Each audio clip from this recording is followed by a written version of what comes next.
Here I'll be showing you other ways on using this HTOMT one-man brake and clutch bleeder kit. I use this vacuum pump to check my boost solenoids on both my turbos, and also I'm able to check my actuators on both my turbos just to make sure they're working properly. In the following, I'll be sharing with you the steps I take in checking both my actuators and my boost solenoids on my twin turbo N54 engine, and have a closer view of the entire kit at the end of this video.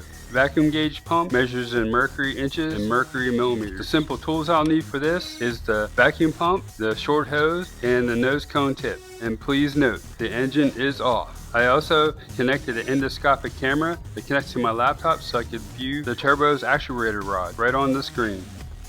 Next, I'll disconnect my rear turbo's actuator's vacuum hose. Then I connect the vacuum pump using the nose cone connector. Then we'll give it about 4 or 5 pumps, watching on the screen, making sure the turbo actuator is moving. Then disconnect the hose. And the actuator should go right back to its original position. Okay, now we're going to do the same for the front turbos. And also we'll be checking both boost solenoids on both turbos and have a closer view of the entire kit at the end of this video.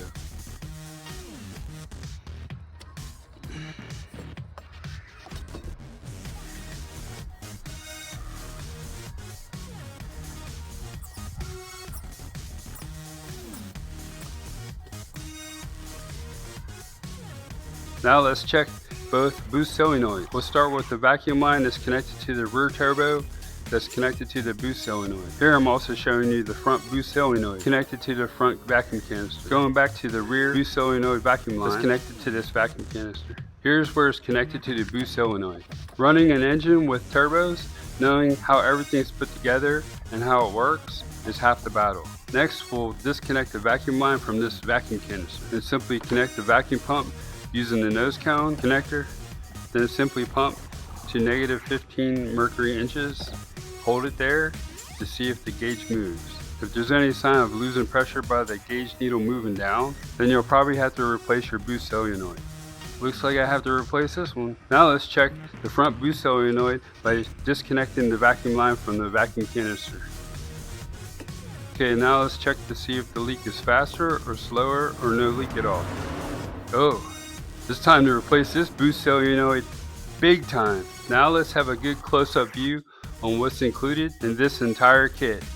If you find this video resonates with you, please like, comment, subscribe, or follow. Let's have a good close-up view on what's included in this entire kit.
If this video was helpful and vibe with you, Please visit our product link below in our description for the product information. Also, comment, like, follow, and subscribe for more product videos that we'll be sharing.